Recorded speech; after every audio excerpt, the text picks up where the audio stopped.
Yo, what's up, everyone? Welcome back to glorious Brooklyn. It's like 80 degrees out today. Joking, it's like 50, which is pretty warm. It might as well be 80, considering we're in fall approaching winter, so not bad.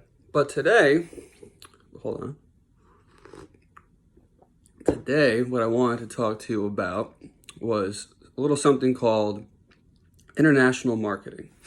Now, I know there are premium audiences in the U.S., U.K., Canada, Mexico, somewhat. I guess Mexico City specifically. But there's a lot to be said about marketing to fans internationally. Now, what I mean by that is you have to find your demographic, wherever that may be. So, for example, India is a huge country, but where are your fans in India?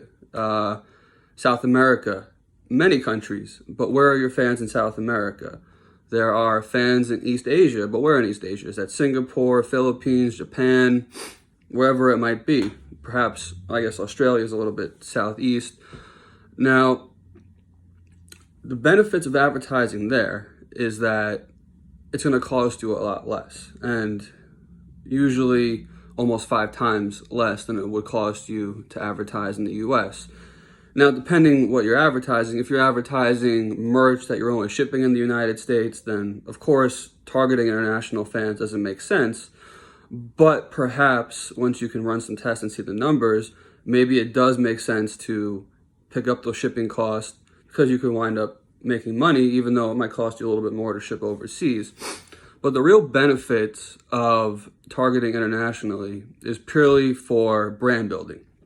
Now, I think every brand would like to be internationally known. I think that's common. I don't know why you wouldn't want to be known internationally.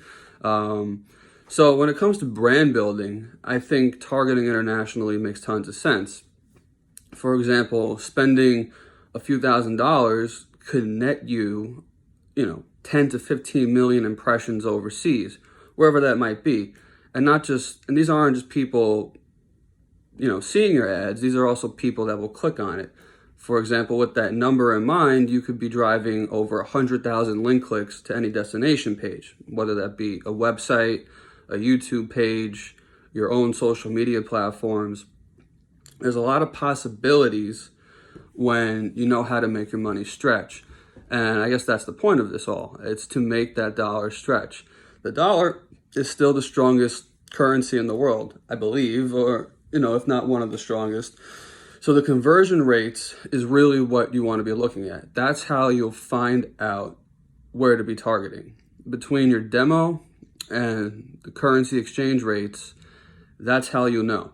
So how do you find that? Simple Google search. You can find it. It's not difficult.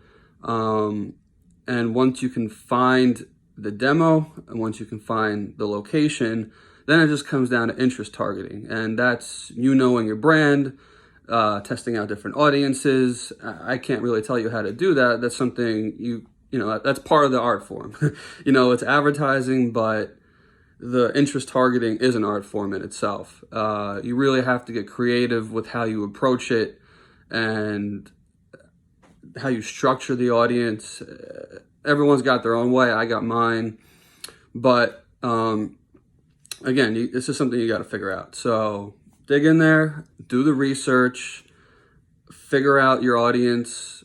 If you want to target to the US or, the UK, Canada, etc., of course, do it, but it's going to cost you more money.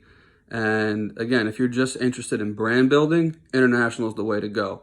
It'll get you those instant followers, instant traffic, for a very, very low cost. And I think that's the name of the game, is it not? And as always, if you ain't running with it, you're running from it.